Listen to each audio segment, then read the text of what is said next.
আল্লাহর পয়গম্বর হযরত ওমরকে জান্নাতের ঘোষণা করলেন, তারপরেও তিনি কান্না ছাড়েন নাই। হযরত ওমর সব সময় কান্না করতেন আর বলতেন, আল্লাহ,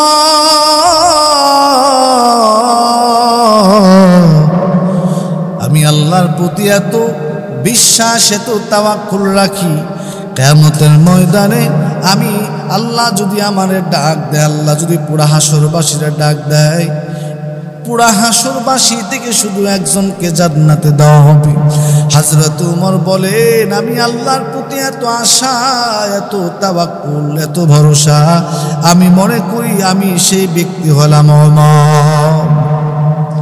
নবীর সাহাবী ওমর রাদিয়াল্লাহু তাআলা আনহু আল্লাহকে এতটা ভয় করতেন, ওমর মাঝে মাঝে নামাজের মধ্যে জাহান্নামের কথা মনে হলে কান্না করত আর বলতো, কিয়ামতের ময়দানে যদি আমার আল্লাহ ডাক দেয়, কয় ওমর, তোমার জিন্দেগির একটা আমলও আমি আল্লাহর কাছে কবুল হয় না, আমি ওমর তো জাহান্নাম ছাড়া উপায় নাই।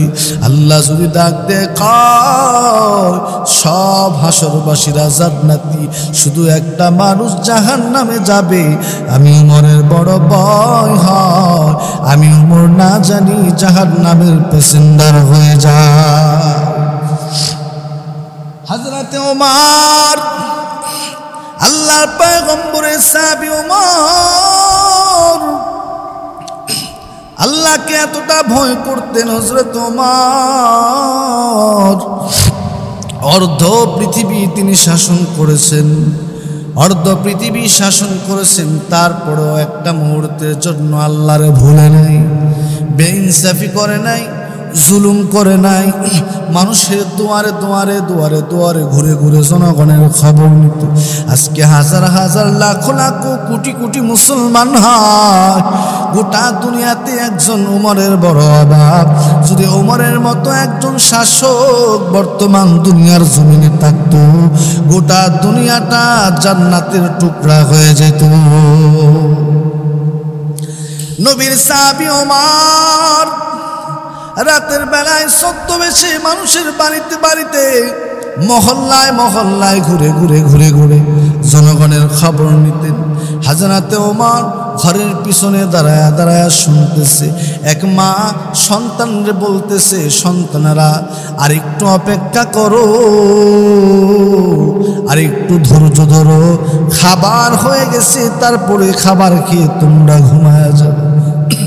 সন্তানেরা ক্ষুধার যন্ত্রণায় কান্না করে আর বলে, মা,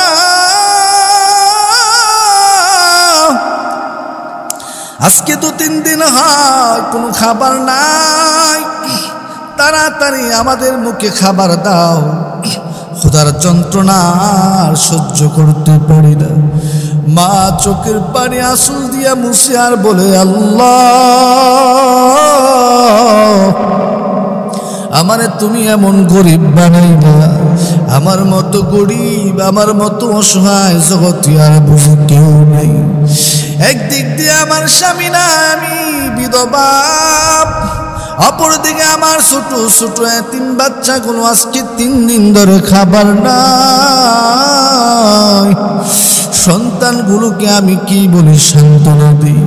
রাষ্ট্রের পরিচালক ওমর আমারও খবর নেয় না। এই খবরটা শোনা মাত্রই হযরত ওমর ঘরের পিছনে দাঁড়ায় দাঁড়ায় শুনতেছে আর অবাক হয়ে গেল। হে মানব সকল, তোমরা এক আল্লাহকে মেনে নাও, তোমরা এক আল্লাহকে বিশ্বাস করে নাও, লাত এবং উজ্জার ইবাদত থেকে বঞ্চিত হও। লাত এবং উজ্জা তোমাদের কোনো কাজে আসবে না। এক আল্লাহকে মেনে নাও, এক আল্লাহর তাওহীদ অন্তরে লালন করো। সফলতা তার মাঝে আল্লাহকে মানা। মক্কার বেঈমানেরা আমার নবীকে কম জুলুম করে নাই, অত্যাচার কম করে নাই।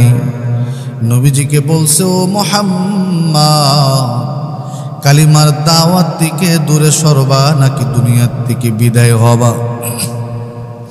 মক্কার বড় বড় লিডাররা নবীর কাছে প্রস্তাব দেয়, ও মুহাম্মদ,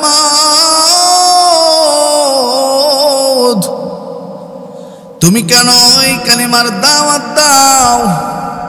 দুনিয়ার কোনো উদ্দেশ্য হাসিল করার জন্য যদি আমাদের বাপ দাদার ধর্মের বিরোধিতা করে থাকো, আমাদের বাপ দাদা যাদের ইবাদত বন্দেগী করেছে, পূজা করেছে, তাদের বিরোধিতা করে থাকো, তাহলে প্রস্তাব দেই, শুনো, যদি চাও মক্কার সব থেকে ধনাঢ্য মানুষ তোমাকে বানায় দিব, যদি চাও মক্কা পুরা আরব আমিরাতের সব থেকে সুন্দরী নারীর সঙ্গে তোমাকে বিবাহ দেব, যদি চাও মক্কার সব থেকে বড় সর্দার তোমাকে বানায় দেব। আমার নবী ডাক দিয়ে কয়, ও আমার আত্মীয় স্বজনেরা, আমার বংশের মানুষেরা, তোমরা যা বলেছো তা তো তোমাদের পক্ষ থেকে দেওয়া সম্ভব।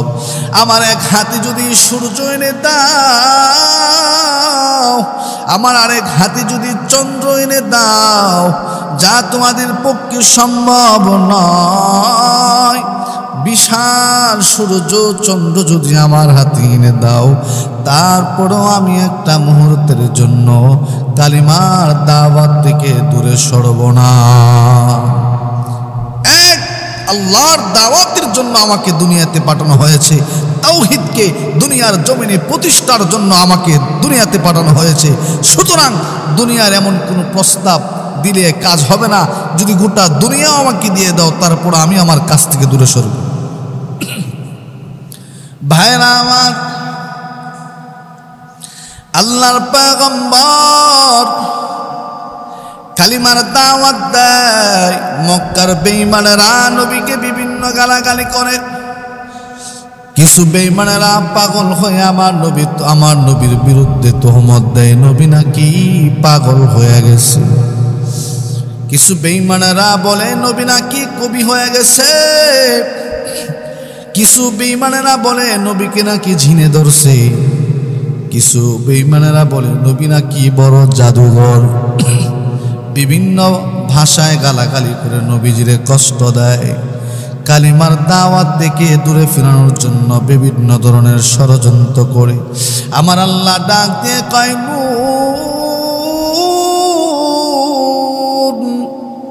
ওয়াল কলামি ওয়া মা ইয়াসতুরুন মা আনতা বিনি'মাতি রাব্বিকা বিমাজনুন ওয়া ইন্না লাকা লাআজরান গায়রা মামনুন ওয়া ইন্নাকা লাআলা খুলুকিন আযীম।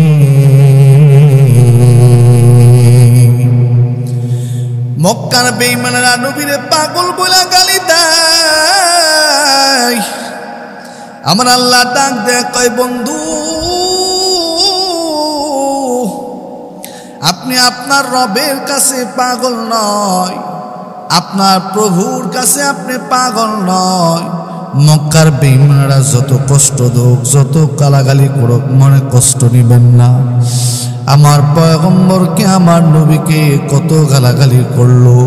আল্লাহ কয়, ওয়ালা সাউফা ইউতিকা রাব্বুকা ফাতারদা। ওগো পয়গম্বর, মনে দুঃখ নিবেন না, মনে কষ্ট নিবেন না। আমি আল্লাহ অতি শীঘ্রই আপনাকে এত দিব, এত দিব, আপনি সন্তুষ্ট হয়ে যাবেন। মক্কার বেঈমানরা আমার নবীরে জাদুঘর বলে প্রচার করেছে। আল্লাহর পয়গম্বর বাইতুল্লাহ কাবার সামনে দাঁড়ায়া দাঁড়ায়া নামাজ পড়ে কোরআন তেলাওয়াত করেন। আল্লাহর পয়গম্বর বাইতুল্লাহ কাবার সামনে দাঁড়ায়া আল্লাহর কোরআন সূরাতুল হাক্কা তেলাওয়াত করতেছে। পাশ দিয়ে হযরতে ওমর হেঁটে হেঁটে যাচ্ছে। তখন হযরতে ওমর ইসলাম গ্রহণ করে নাই। হযরত ওমর তাকায় দেখে আল্লাহর পয়গম্বর বাইতুল্লাহ কাবার সামনে দাঁড়ায় দাঁড়ায় কোরআন তেলাওয়াত করে। হযরত ওমর তখনও কোরআন কি জিনিস বুঝে না। হযরত ওমর পিছনে দাঁড়ায় দাঁড়ায় মনে মনে ভাবে, এই বুঝি মুহাম্মদ জাদু মন্ত্র পাঠ করতেছে, যে জাদু মন্ত্র পড়ে পড়ে পড়ে পড়ে পড়ে পড়ে বাপ দাদার ধর্মের কথা ভুলাইয়া মুহাম্মদ তার নিজের ধর্মের মধ্যে নিয়ে যায়। আল্লাহর পয়গম্বরের কোরআন তেলাওয়াতের আওয়াজ এত মধুর,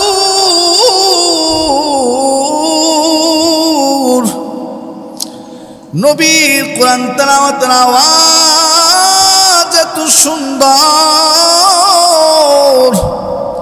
হযরত ওমর পিছনে দাঁড়ায় দাঁড়ায় শুনতেছে আর মনে মনে ভাবতেছে, বুঝছি মুহাম্মদ বুঝি ওই যে মানুষ বলে কবিতা পাঠ করে, মুহাম্মদ বুঝি কবিতা পাঠ করতেছে, মুহাম্মদ বুঝি তার জাদুমন্ত্র নামাজের মধ্যে পাঠ করতেছে। আল্লাহর পয়গম্বর মুহাম্মাদুর রাসূলুল্লাহ নামাজের মধ্যে সূরাতুল হাক্কা তেলাওয়াত করতেছে। ওই আয়াতটাই তেলাওয়াত করে যে আয়াতটা হযরত ওমরের কথার জবাবে জবাব হয়ে যায়। আল্লাহর পয়গম্বর নামাজের মধ্যে দাঁড়ায় কোরআন তেলাওয়াত করে, আর ওমর ভাবে নবী মনে হয় জাদু মন্ত্র পাঠ করতেছে, কবিতা পাঠ করতেছে। অথচ আল্লাহর পয়গম্বর কোরআন তেলাওয়াত করতেছে। আমার নবী সূরাতুল হাক্কা ওয়াটাই পড়ে, ওয়ামা হুয়া বিকাউলি শাইরিন কালিলাম মা তুমিনুন।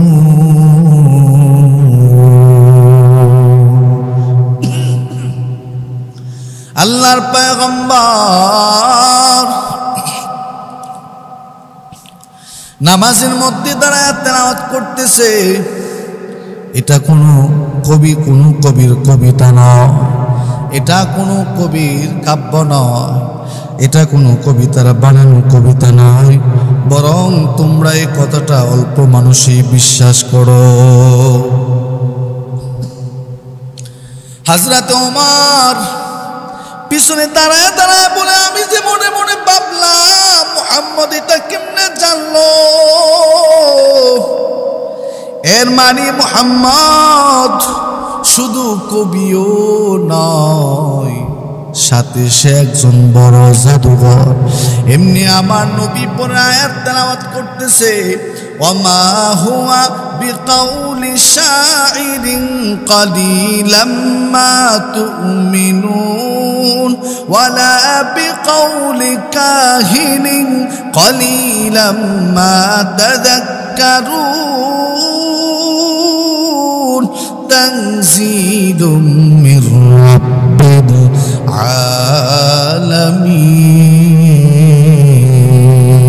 আলামিন। আল্লাহর পয়গম্বর মুহাম্মাদুর রাসূলুল্লাহ দাঁড়ায় দাঁড়ায় কোরআন তেলাওয়াত করতেছে। অর্থ হলো এটা কোনো কবির কবিতা নয়, এটা কোনো কবির কাব্য নয়, এটা কোনো গণকের গণনা নয়, গণকের কোনো কথা নয়, বরং এটা আসমান জমিন চন্দ্র সূর্য বিশ্ব জগতের রব যিনি, ওই আল্লাহর পক্ষ থেকে নাজিলকৃত কোরআন। আল্লাহর পয়গম্বর দাঁড়ায় দাঁড়ায় কোরআন তেলাওয়াত করে, আল্লাহর নবী কোরআন তেলাওয়াত করে। হযরত ওমর পিছনে পিছনে মনের সব প্রশ্নের জবাব তার উত্তর পেয়ে যায়।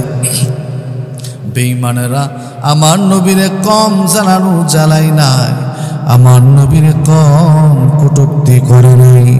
আল্লাহর পয়গম্বর মানুষের কাছে কালিমার দাওয়াত দিতে যায়, কোরআনের আয়াত তেলাওয়াত করে করে করে করে মানুষদেরকে আখিরাতের কথা শোনায়, মানুষদেরকে জান্নাতের কথা শোনায়, মানুষদেরকে জাহান্নামের কথা শোনায়, মানুষদেরকে রুবুবিয়াতের কথা শোনায়, মানুষদেরকে রিসালাতের কথা শোনায়।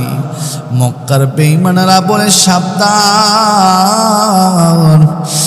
মোহাম্মদ আব্দুল্লাহর সন্তান মোহাম্মদ কি না কি জানি পড়ে মক্কা লোকদেরকে আইন জারি করে দিল, একটা মানুষও যেন নবীর কাছে না দাঁড়ায়, নবী যা পড়ে তা যেন না শুনে, নবী যা তেলাওয়াত করে তা যেন না শুনে। সাবধান, বরং কি করবা? ওয়াকালাল্লাযীনা কাফারু লা তাসমাউ লিহাযাল কুরআন ওয়ালগাউ ফীহি লাআল্লাকুম তাগলিবুন। মক্কার বেঈমানেরা বলতো মুহাম্মদ যখন কোরআন তেলাওয়াত করবে, মুহাম্মদ যখন আয়াত পড়বে, কোরআন তেলাওয়াত করবে, মুহাম্মদের কোরআন তেলাওয়াতের আওয়াজ যেন মানুষের কর্ণকুহরে না যায়, মুহাম্মদের কোরআন তেলাওয়াতের আওয়াজ যেন মানুষের কানে না যায়। ওই সময় তোমরা ঢোল তবলা বাজাইবা, ওই সময় তোমরা সুরগুর করবা, ওই সময় তোমরা হইচই করবা, এই জন্য যাতে করে তোমাদের মিশন তোমরা সাকসেসফুল হও। আল্লাহ কয় বেঈমানের দল, ফালানুযীকান্নাল্লাযীনা কাফারু আযাবান শাদীদা ওয়ালানাজজিয়ান্নাহুম আসওয়াআল্লাযী কানূ ইয়া'মালুন। আল্লাহর পয়গম্বর কোরআন তেলাওয়াত করলে বেঈমানদের মাথা নষ্ট হয়ে যেত। নবীর কোরআন তেলাওয়াতের এত পাওয়ার, এত পাওয়ার, আল্লাহর পয়গম্বরের কোরআন তেলাওয়াতের এত পাওয়ার, এত পাওয়ার। নবী কোরআন তেলাওয়াত করলে মানুষের অন্তর থেকে কুফরিগুলো আস্তে আস্তে ঝরে যেত। মক্কার বেঈমানরা একত্রিত হলো, মুহাম্মদকে কোনোভাবেই তো আটকানো যাচ্ছে না, কি করা যায়? মুহাম্মদ কি আসলে জাদু মন্ত্র পড়ে নাকি কোরআন কিতাব পড়ে আসমান থেকে নাজিলকৃত কোনো বিষয় পড়ে, এটা পরীক্ষা করা দরকার আছে। সব বেঈমানেরা একত্রিত হয়ে, মক্কার সব বেঈমানেরা, সব দুশমনেরা একত্রিত হলো। কি করা যায়? বলে মুহাম্মদকে পরীক্ষা করতে হবে। কার মাধ্যমে করা যায়? বলে একজন বড় জাদুঘরের মাধ্যমে করতে হবে। দুনিয়ার সব থেকে বড় জাদুঘর জামাত নামক জাদুঘরকে ভাড়া করে মক্কাতে নিয়ে আসছে। মক্কার বেঈমানেরা বলে, জামাত, আমাদের বংশে এক ছেলে, নাম হলো মুহাম্মদ, আব্দুল্লাহর সন্তান মুহাম্মদ।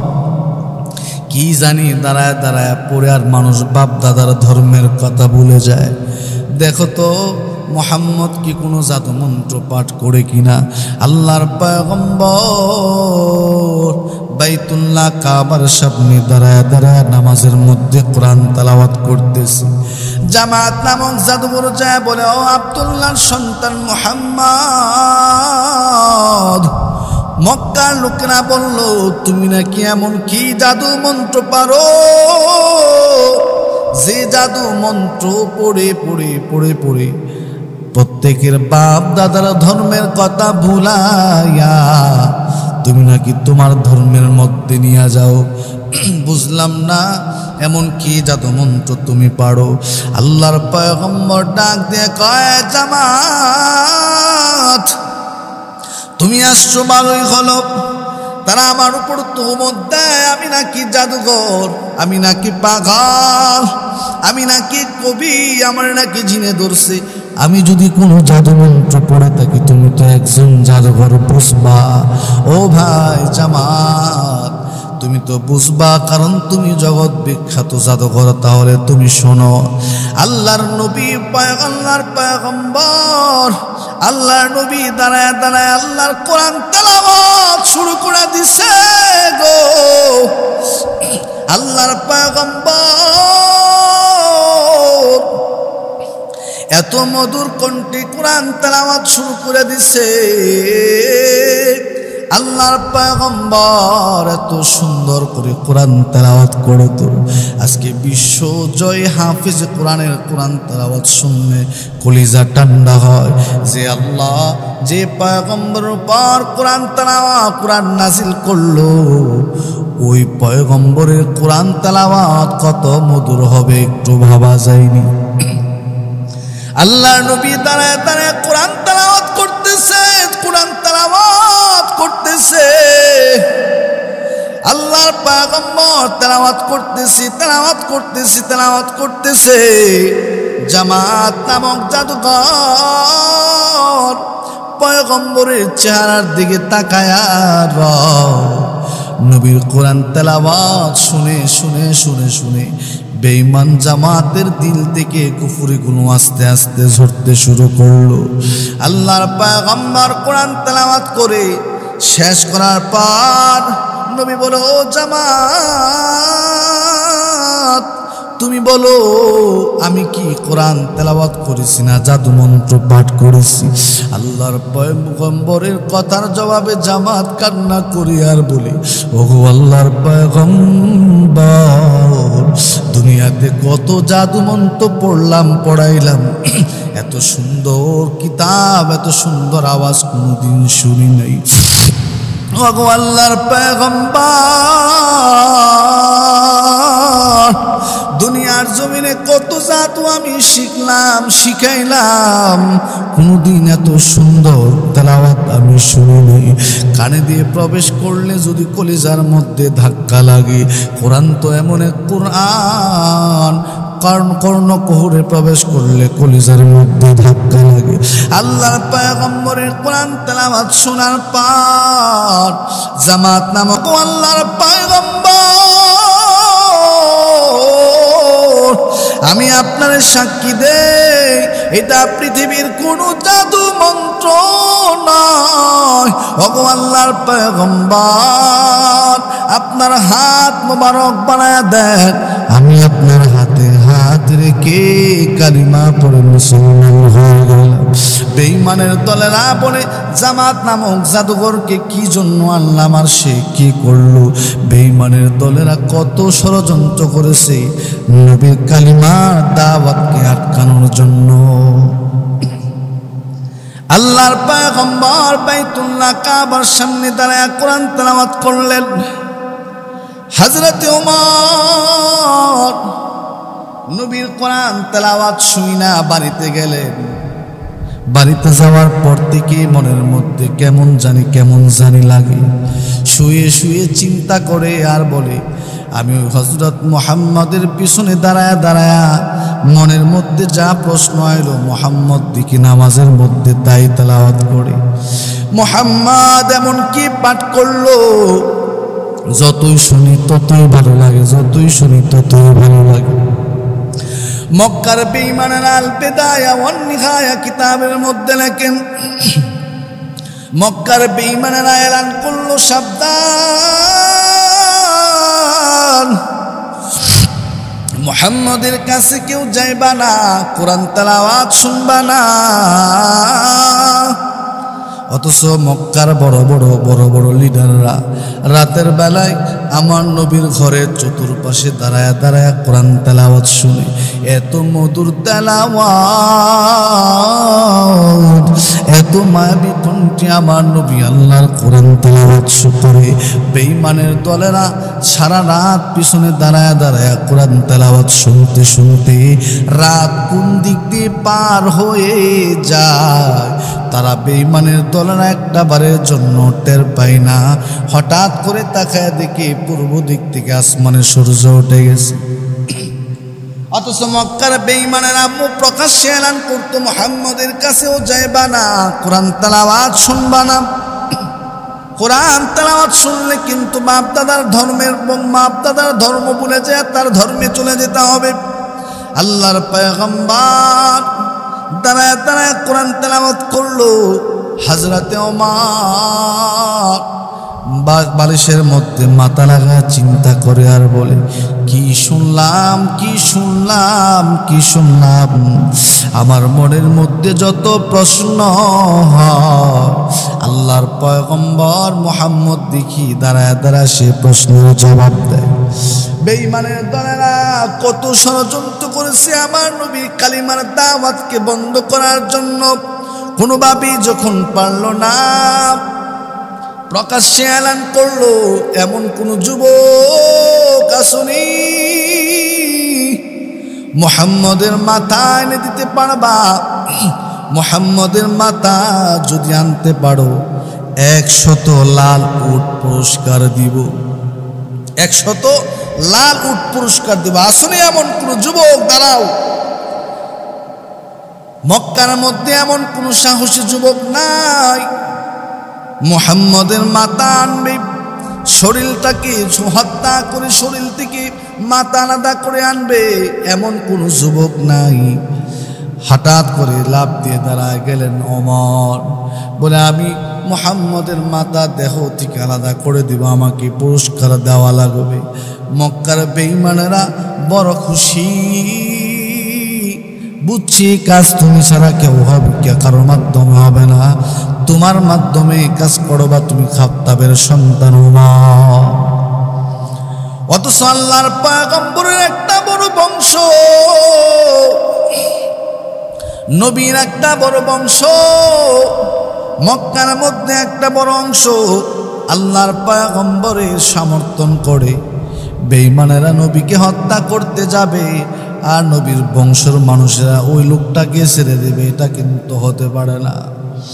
হযরতে ওমর নওজোয়ান যুবক দাঁড়ায় গেছে, আমি মুহাম্মদের মাথা এনে দিব, আমাকে পুরস্কার দিতে হবে 100 লাল উট। বলে হ্যাঁ দিব। হযরতে ওমর বড় একটা তরবারি নিয়া, খোলা তরবারি নিয়া আল্লাহর পয়গম্বরের বাড়ির দিকে রওনা হয়েছে। পথের মধ্যে দেখা হয়ে গেল নুআইম, একজন বড় সাহাবী, তারে বলল, আল্লাহর পয়গম্বরের সাহাবী বলল, ওমর কোথায় যাও? তরবারি নিয়ে কোন দিকে রওনা করেছো? ওমর ডাক দিয়ে কয়, মুহাম্মদের মাথা আনার জন্য। বলে কেন মুহাম্মদের মাথা আনবা? বলে আমাদের বাপ দাদাদের দেব দেবীদের গালাগালি করে, লাত উজ্জাকে মন্দ বলে, এক আল্লাহর কথা বুঝি বলে আমাদের মক্কার বড় বড় সর্দাররা পুরস্কারের ঘোষণা করেছে, মুহাম্মদের মাথা যদি এনে দিতে পারি আমাদেরকে 100 উট পুরস্কার দিবে। হযরতে ওমর কথা বলার পর নবীর সাহাবী বলে, রে ওমর পাগলামি করবা না, পাগলামি করবা না। মুহাম্মদের মাথা আনার জন্য যদি মুহাম্মদের বাড়িতে যাও, তার বংশের লোকেরা কিন্তু তোমারে ছাড়বে না, তোমার মাথাও দেহ থেকে আলাদা করে দিবে, সাবধান যাও না। বরং তুমি তোমার বাড়ির দিকে খবর নাও, তোমার আপন বোন আল্লাহর পয়গম্বরের হাতে হাত রেখে কালিমা পড়ে মুসলমান হয়ে গেছে। হযরতে ওমর মাথা গরম, নবীর বাড়ির দিকে রওনা করেছিল, না যায় বোনের বাড়ির দিকে রওনা হয়েছে। যাইতে যাইতে যাইতে যাইতে বোনের বাড়িতে গেল। বোনের বাড়ির কাছে যাওয়ার পরে বোনের ঘর থেকে কি জানি গুনগুন গুনগুন করে শব্দ আসতেছে। হযরতে ওমর বোনের ঘরের দরজার মধ্যে ধাক্কা মারলেন, দরজা খুল। হযরতে ওমর ঘরের দরজার মধ্যে ধাক্কা দিয়ে ঘরের ভিতরে ঢুকে গেলেন।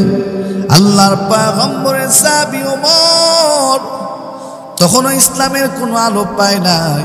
ওই দিক দিয়ে আমার নবী নামাজের মধ্যে কান্না করে, আল্লাহুম্মা আইজ্জাল ইসলামা বিহাব্বার রাজুলাইন ইলাইহি, আল্লাহুম্মা আইজ্জাল ইসলামা বিহাব্বার রাজুলাইন ইলাইক।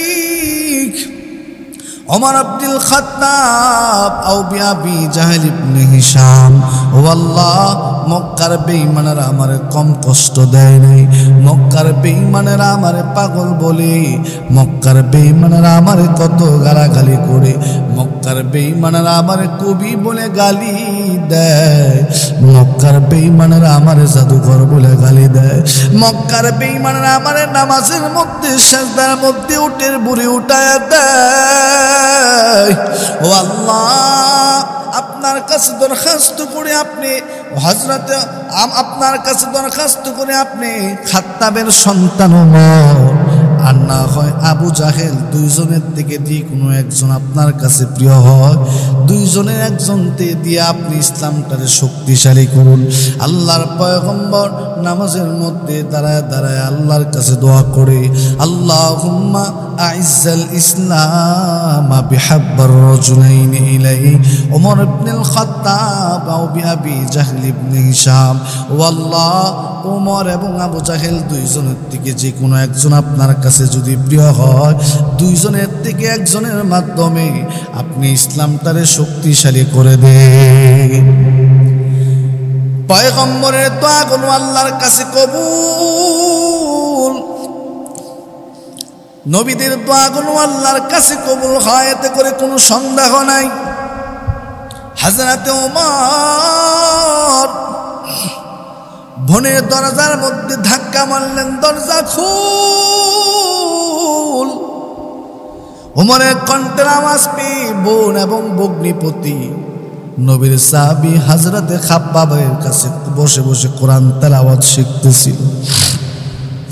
আল্লাহর পয়গম্বরের সাহাবী হযরতে খাব্বাব ওমরের কণ্ঠের আওয়াজ শোনা মাত্র ঘরের অন্য জায়গায় লুকিয়ে গেলেন।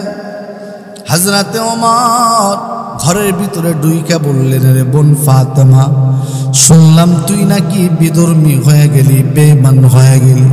বলে ভাইজান কে বলছে বেঈমান হইছি? বলে মুহাম্মদের হাতে হাত নাই কে কি কালিমা পড়স নাই? বলে হ্যাঁ পড়ছি, শুধু আমি নয় আপনার ভগ্নিপতিও পড়ছে। কথাটা শোনা মাত্র হযরত ওমর আগুনে তেলে আগুনে একবারে জ্বলে পড়ে পোড়া ছাই হয়ে যাওয়ার মতো অবস্থা। হযরত ওমর বলে সাবধান, মুহাম্মদের কালিমা ফিরায় দে, নিজের ধর্মে আবার ফিরে আয়।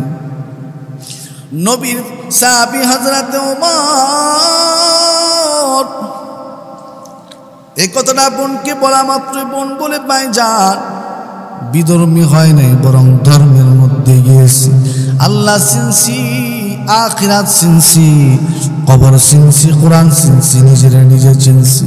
ও ভাইজান জেনে শুনে বুঝে তারপরে কালিমা পড়ে মুসলমান হয়েছে।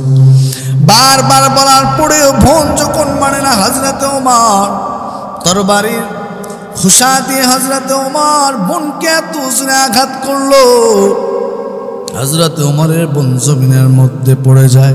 ভগ্নিপতিকে আঘাত করলো, ভগ্নিপতিও জমিনের মধ্যে পড়ে যায়। নাক মুখ বিবি বিবি রক্ত বের হচ্ছে। হযরতে ওমর ডাক দিয়ে কয়, ফাতেমা তাড়াতাড়ি মুহাম্মদের কালিমা সারবি নাকি আরো আঘাত করব?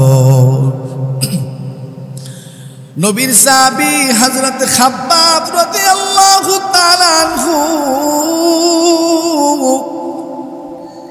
ঘরের কোণার দিকে দাঁড়ায় দাঁড়ায় দৃশ্যগুলো দেখতেছে। হযরতে ওমরের বোন ফাতেমা ডাক দিয়ে কয়, ও ভাইজান ওমর,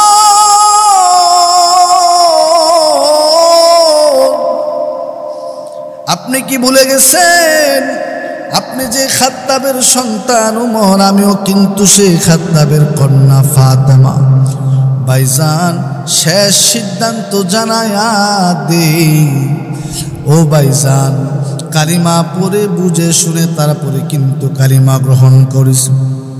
মারতে পারবা, আঘাত করতে পারবা, মারতে মারতে রক্তাক্ত করে ফেলবা, দুনিয়ার থেকে বিদায় করতে পারবা, তারপরেও পয়গম্বরের কদম পয়গম্বরের কালিমা থেকে দূরে সরাইতে পারবে না। আল্লাহু আকবার। নবীর সাহাবী ওমর বোনের নাকে মুখে রক্ত দেখে কিছুটা দুর্বল হয়ে গেছে। আল্লাহর পয়গম্বরের সাহাবী ওমর ডাক দিয়ে বলে, ও বোন ফাতেমা, আমি যখন তোমার ঘরের দরজার কাছে আসলাম, ওই সময় শুনলাম কি জানি গুনগুন গুনগুন গুনগুন করে তোমরা পড়তেছিলে। কি পড়তেছিলে আমার একটু দেখাও। আল্লাহর পয়গম্বরের সাহাবী ফাতেমা ডাক দিয়ে কই, ও ভাই ওমর, এমন এক কোরআন পাইছি, এমন এক কিতাব পাইছি, যে কিতাব শুনলে পড়ে চোখ দিয়ে পানি বের হয়, যে কিতাব পড়লে কলিজার মধ্যে শান্তি লাগে। কোরআন তো এমন এক কোরআন, মুমিন যদি কোরআন তেলাওয়াত করে, কোরআন তেলাওয়াতের বদলতে আল্লাহ পাক মুমিনের ঈমান বাড়ায় দেয়। মুমিন যদি কোরআন তেলাওয়াত শুনে, মুমিন কোরআন তেলাওয়াত শোনার কারণে আমার আল্লাহ ঈমান বাড়ায় দেয়। ইন্নামাল মুমিনুনাল্লাযীনা ইযা যুকিরাল্লাহু ওয়াজিলাত قلوبهم وإذا تليت عليهم آياته زادتهم إيمانا وعلى ربهم يتوكلون।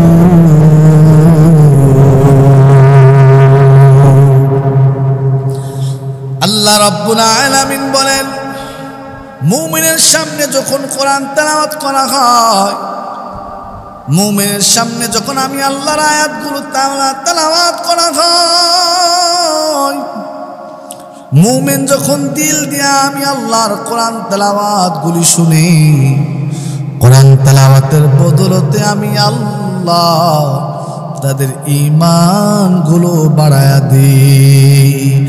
ঈমান যখন বান্দার বেড়ে যায়, সব কাজে শুধু বান্দা তাওয়াক্কুল করে একজনের উপর, তিনি কে? একজনের উপর তাওয়াক্কুল করে, তিনি হন আল্লাহ। হযরতে ওমর ডাক দেখো, ও বোন ফাতেমা, তোমরা কি কোরআন তোমরা কি তেলাওয়াত করতেছিলাম? ফাতেমা ডাক দিয়ে বলে, ও ভাই ওমর, আমরা আল্লাহর কোরআনের একটা অংশ সূরাতুত তাহা তেলাওয়াত করতেছিলাম। হযরত ওমর কয়, তাহলে আমার কাছে একটু দাও, আমি দেখি। ওমরের বোন ফাতেমা ডাক দিয়ে কয়, ভাইজান, এটা এমন এক কিতাব, যে কিতাব পবিত্র ছাড়া স্পর্শ করা যায় না। দুনিয়াতে এমন কোনো কিতাব নাই, এমন কোনো ভয় নাই, দুনিয়াতে এমন কোনো গ্রন্থ নাই যে গ্রন্থ ধরার জন্য পবিত্রতার প্রয়োজন হয়। কিন্তু আমার আল্লাহর কোরআন এত দামি, এত দামি, এত দামি, যে কোরআনটা বেঈমানরা ধরতে পারবে না, যে কোরআনটা নাপাক অবস্থায় ধরতে পারবে না। ধরার জন্য শর্ত হলো পবিত্র, ধরার জন্য শর্ত হলো পাক পরিচ্ছন্নতা। আল্লাহ রাব্বুল আলামিন ডাক দেখায়, ইন্নাহু লাকুরআনুন কারীম ফি কিতাবিন মাকনুন লা ইয়ামাসসুহু ইল্লাল মুতাহহারুন তানজিলুম মির রাব্বিল আলামিন লা ইয়ামাসসুহু ইল্লাল মুতাহহারুন।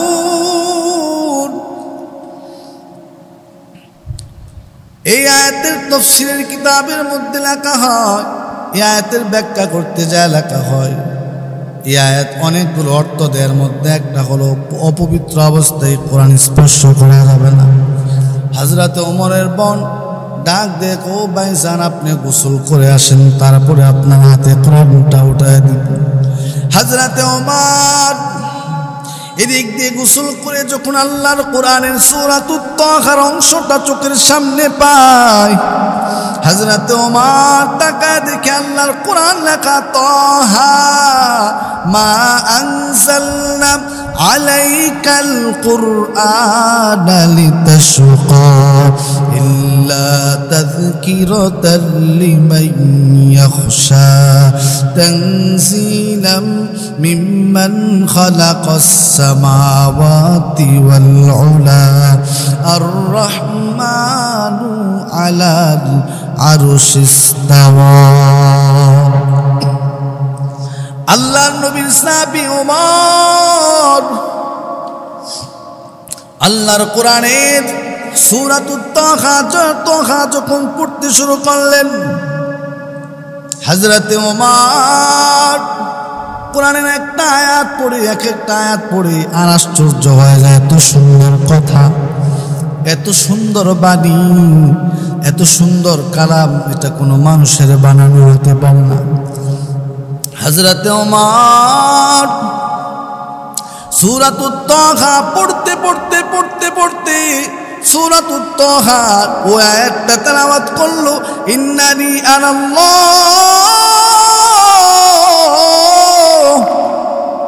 ইন্নানি আনাল্লাহ লা ইলাহা ইল্লা আনা ফা'বুদুনি ওয়াকিমিস সালাতা লিযিকরি। আল্লাহ রাব্বুল আলামিন ডাক দিয়ে কয়, ইন্নানি আনাল্লাহ, আমি আল্লাহ ছাড়া কোনো ইলাহ নাই, আমি আল্লাহ ছাড়া কোনো মাবুদ নাই, আমি আল্লাহ ছাড়া কোনো রব নাই। সুতরাং তোমরা আমি আল্লাহর ইবাদত করো, আমি আল্লাহর জন্য নামাজ পড়ো, আমি আল্লাহর জন্য জিকির করো। হযরত ওমর ফারুক রাদিয়াল্লাহু তাআলা আনহু আল্লাহর কোরআনের সূরাতুত তাহা ও আয়াতটা যখন পড়লো বেকরার হয়ে যায়। হযরত ওমর বলে, আমার আল্লাহর পরিচয় এত সুন্দর, আমার আল্লাহর কোরআন এত সুন্দর। আল্লাহর পরিচয়, নিজের পরিচয় দেয়, ইন্নানি আনাল্লাহ, নিশ্চয় আমি আল্লাহর কোনো শরীক নেই, আমি আল্লাহর ইবাদত করে গোলাম, আমি আল্লাহর উদ্দেশ্যেই নামাজ পড়, আমি আল্লাহর জন্যই জিকির কর। মুমিন মুসলমানদের জীবনে যত নামাজ, যত রোজা, যত হজ, সব কিছু হবে একমাত্র আল্লাহর জন্য।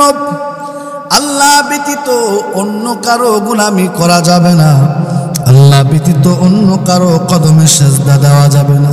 এই জন্য আমার আল্লাহ বলেন, কুল ইন্না সালাতি ওয়া নুসুকি ওয়া মাহইয়ায়া ওয়া মামাতি লিল্লাহি রাব্বিল আলামিন।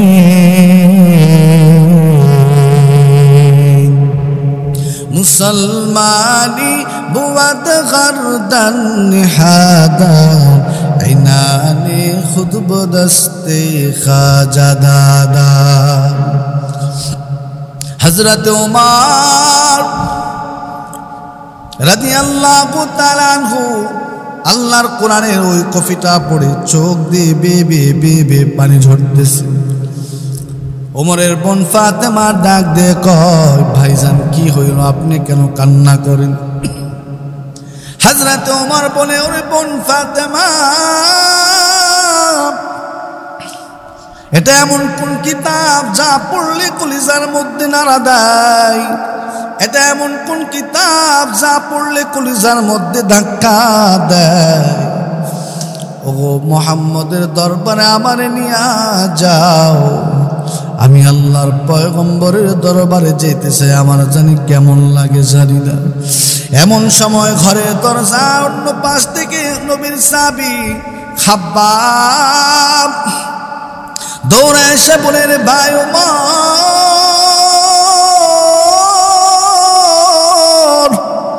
আল্লাহর পয়গম্বরকে গত সপ্তাহ দেখেছি, আল্লাহর পয়গম্বর দুহাত উঠায় দোয়া করছে, আল্লাহুম্মা আইজ্জাল ইসলাম বিহাব্বার রাজুলাইনি ইলাইক ওমর ইবনুল খাত্তাব আও বিআবি জাহল ইবনে হিশাম। ওগো আল্লাহ, আপনি ইসলামটারে শক্তিশালী করুন। দুইজনের থেকে যাকে আপনার কাছে পছন্দ হয়, একজনের নাম হলো ওমর, আরেকজনের নাম হলো আবু জাহেল। ওরে ভাই ওমর, আমার মনে হয় পয়গম্বরের দোয়া তোমার জন্য কবুল হয়েছে। আল্লাহর নবীর সাহাবী ওমর, নবীর সাহাবী খাব্বাব রাদিয়াল্লাহু তাআলা আনহু বোন ফাতেমাকে বলে, ও বোন ফাতেমা, আমার পয়গম্বরের দরবারে নিয়ে যাও। আল্লাহর নবীর সাহাবী ওমর সবাই মিলে যখন নবীর দরবারে চলে গেলেন, সাহাবা একরাম নবীর দরজার সামনে দাঁড়ায় রইছে। একজন দায়া নবীরে বলে, ও নবী, খাত্তাবের সন্তান ওমর আসতেছি, মনে হয় আপনারে হত্যা করার জন্য আসতেছে। আমার নবী ডাক দিয়ে বলে, সাহাবা একরাম তারে বাধা দিও না,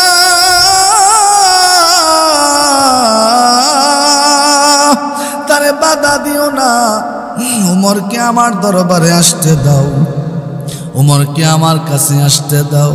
আল্লাহর নবীর সাহাবী ওমর যখন পয়গম্বরের কাছে গেল, যায় নবীর চেহারাটা দেখা মাত্রই হযরত ওমর ঝর ঝর ঝর ঝর করে কান্না শুরু করে বলল, গো পয়গম্বর, কত বিরোধিতা করলাম, কত অন্যায় করলাম, কত জুলুম করলাম, কত ষড়যন্ত্র করলাম।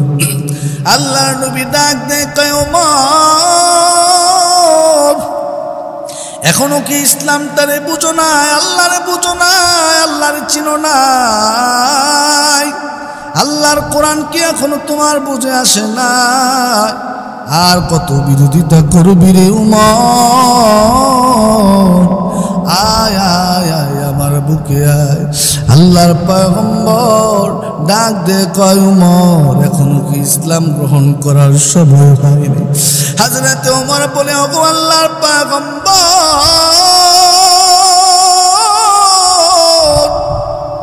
আপনি আমাকে মাফ করে দিন, আমি না বুঝে আপনার বিরোধিতা করেছি, আমি না বুঝে আপনার বিরুদ্ধে ষড়যন্ত্র করেছি, কোরআনের বিরোধিতা করেছি, আল্লাহর বিরুদ্ধে কথা বলেছি। ওগো পয়গম্বর,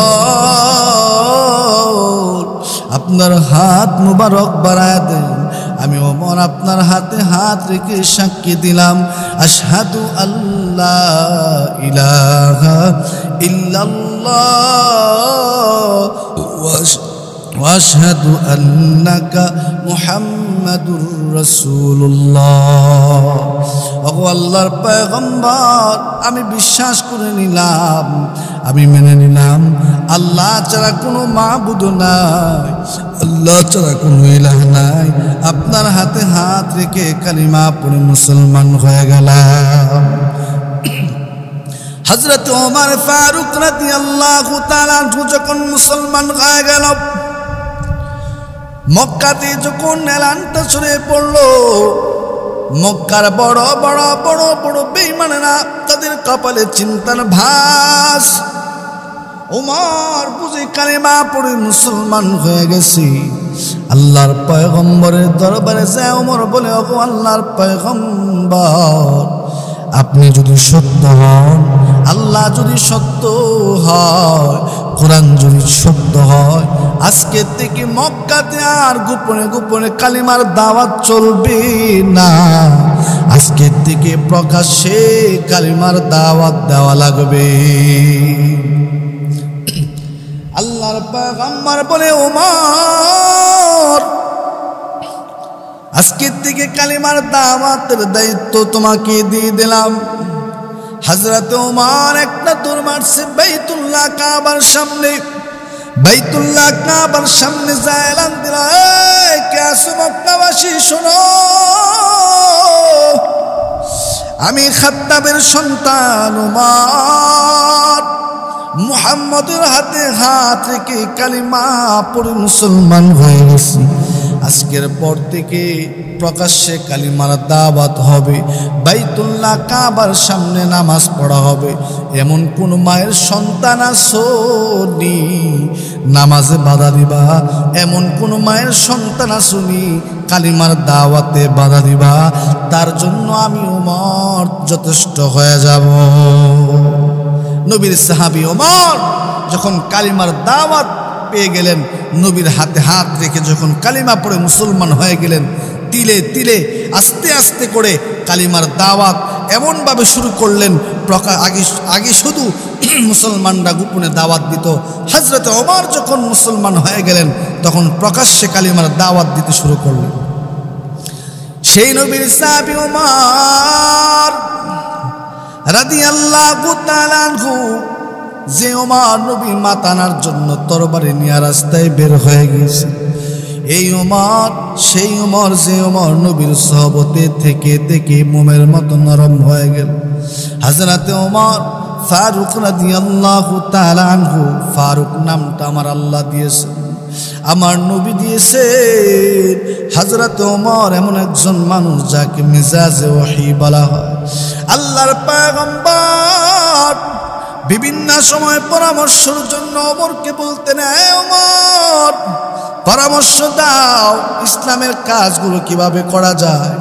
আল্লাহর পয়গম্বরের সাহাবী ওমর এমন কোরআনের বহু জায়গায় আছে ওমর যে সিদ্ধান্ত দিয়েছেন, আসমানের মালিক আল্লাহ ওমরের সিদ্ধান্তের উপর কোরআন নাজিল করেছে। সুবহানাল্লাহ। আল্লাহর পয়গম্বরের সাহাবী ওমরের বেলায় পয়গম্বর বলেন, তিরমিজির বর্ণনায় আসছে, قال النبي صلى الله عليه وسلم لو كان بعدي نبيا لكان عمر।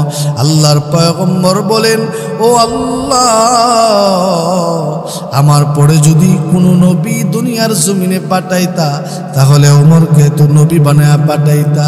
আল্লাহর পয়গম্বর সাহাবীদেরকে বলেন, ও আমার সাহাবীরা, ওমর এমন একজন মানুষ যাকে আল্লাহ আসমান থেকে জান্নাতের ঘোষণা দিয়েছেন। আল্লাহর পাক ওমরকে হযরতে রাসূল করিম সাল্লাল্লাহু আলাইহি সাল্লামের সাথে একসাথে জান্নাতের মধ্যে ঢুকায় দিবেন, এই ঘোষণা দুনিয়ার জমিনে আল্লাহ দিয়েছেন। নবীর সাহাবী ওমর রাদিয়াল্লাহু তাআলা আনহু আল্লাহকে এতটা ভয় করতেন, নবীকে এতটা মহব্বত করতেন।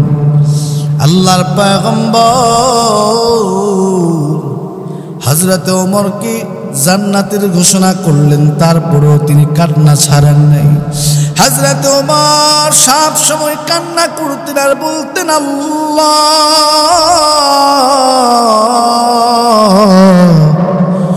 আমি আল্লাহর প্রতি এত বিশ্বাস, এত তাওয়াক্কুল রাখি, কিয়ামতের ময়দানে আমি আল্লাহ যদি আমারে ডাক দেয়, আল্লাহ যদি পুরা হাসরবাসীরা ডাক দেয়, পুরা হাসরবাসী থেকে শুধু একজনকে জান্নাতে দেওয়া হবে। হযরত ওমর বলেন, আমি আল্লাহর প্রতি এত আশা, এত তাওয়াক্কুল, এত ভরসা, আমি মনে করি আমি সেই ব্যক্তি হলাম ওমর। নবীর সাহাবী ওমর রাদিয়াল্লাহু তাআলা আনহু আল্লাহকে এতটা ভয় করতেন, ওমর মাঝে মাঝে নামাজের মধ্যে জাহান্নামের কথা মনে হলে কান্না করত আর বলতো, কিয়ামতের ময়দানে যদি আমার আল্লাহ ডাক দেয়, কয় ওমর তোমার জিন্দেগির একটা আমলও আমি আল্লাহর কাছে কবুল হয় না, আমি ওমর তো জাহান্নাম ছাড়া উপায় নাই।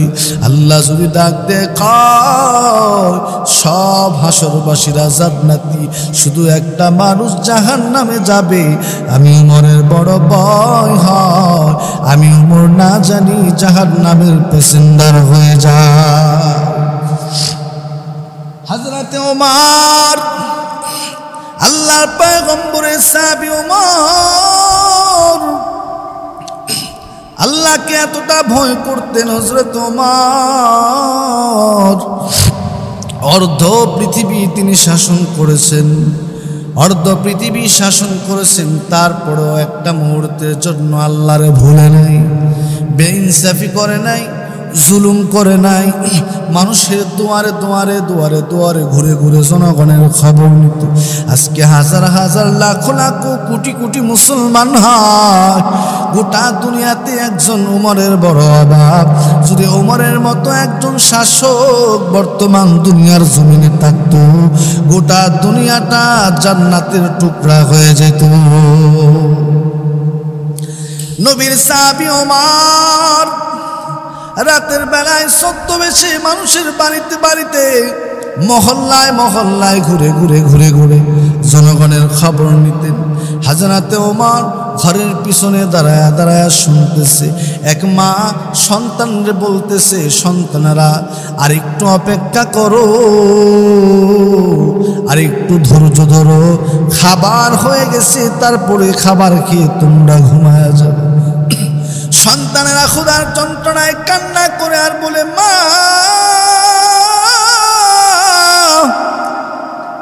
আজকে 2-3 দিন হয় কোনো খাবার নাই, তাড়াতাড়ি আমাদের মুখে খাবার দাও, ক্ষুধার যন্ত্রণা আর সহ্য করতে পারি না। মা চোখের পানি আঁচল দিয়া মুছে আর বলে, আল্লাহ আমারে তুমি এমন গরিব বানাইলা, আমার মতো গরিব, আমার মতো অসহায় জগতে আর বুঝি কেউ নেই। একদিক দিয়ে আমার স্বামী না, আমি বিধবা, অপরদিকে আমার ছোট ছোট 3 বাচ্চাগুলো আজকে 3 দিন ধরে খাবার নাই। সন্তানগুলোকে আমি কি বলি সান্ত্বনা দিই?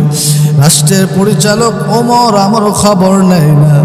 এই খবরটা শোনা মাত্রই হযরতে ওমর ঘরের পিছনে দাঁড়ায় দাঁড়ায় শুনতেছে আর অবাক হয়ে গেল। হযরতে ওমর রাদিয়াল্লাহু তাআলা আনহু ঘরের ভিতরে ঢুকলেন আর বললেন, মা গো, অল্প কিছু সময় অপেক্ষা করো, আমি তোমার জন্য, তোমার সন্তানের জন্য খাবারের ব্যবস্থা করি। আল্লাহর পয়গম্বরের সাহাবী ওমর একটা দৌড় মাইরা বাইতুল মালের মধ্যে বাইতুল মালের খাদেমকে বলে, এর খাদেম তাড়াতাড়ি আমার মাথার মধ্যে আটার বস্তা উঠা দে। খাদেম বলে, ওগো আমিরুল মুমিনিন, অর্ধ গোটা অর্ধ দুনিয়া শাসন করেন আপনি, অর্ধ দুনিয়ার আমির আপনি, আমিরুল মুমিনিন হয়ে আপনি মাথার মধ্যে কেন আটার বস্তা নেবেন? আল্লাহর পয়গম্বরের সাহাবী ওমর ডাক দিয়ে কয়, ও খাদেম কথা বলবা না, তাড়াতাড়ি আমার কাজ আমারে করতে দাও। আল্লাহ রাব্বুল আলামিন যদি ময়দানে মাহশরে আমারে ডাক দিয়ে কয়, ওমর তোমার শাসন আমলে, তোমার শাসন অবস্থায় একজন মহিলা কেন 3 দিন ধরে খাবার খায় না, তার সন্তানেরা কেন খাবার গ্রহণ করতে পারে নাই? জবাব দাও। আমি ওমর কোনো জবাব দেওয়ার মতো সুযোগ থাকবে না, তাড়াতাড়ি আমার কাজ আমারে করতে দাও। আল্লাহর পয়গম্বরের সাহাবী মাথার মধ্যে আটার বস্তা নিয়ে দৌড়ায় গেলেন ওই মহিলার বাড়িতে। আল্লাহর পয়গম্বরের সাহাবী ওমর নিজের হাতে রুটি পেশাব রুটিগুলো গলায়া গলায়া চুলার মধ্যে পাতিলের মধ্যে দিয়া রুটি বানায়া ওই ক্ষুধার্ত সন্তানদের মুখের মধ্যে দিল। মাকে বললেন, মা আপনিও রুটি খান, আপনার সন্তানদেরকে দেন। আল্লাহর পয়গম্বরের সাহাবী নিজের পরিচয় দেয় না। হযরতে ওমর সন্তানদের মুখে রুটি দিয়া তারপরে বাড়ির দিকে আবার রওনা হয়ে, মহিলা ডাক দিয়ে বলে, ও যুবক, কে তুমি? তোমার পরিচয় কি? তোমার পরিচয় জানলাম না। কে তুমি? তুমি আমাদেরকে খাবারের ব্যবস্থা করে দিলা, আমার সন্তানদের মুখে রুটি দিলা, কে তুমি, তোমার পরিচয়, কেউ আমার পরিচয় দিতে চায় না। মাটা ডাক দেয় বলে, ও যুবক, আল্লাহর কাছে দোয়া করি তোমার মতো এমন যুবক যেন দেশের শাসন করতে হয়। ওমর যদি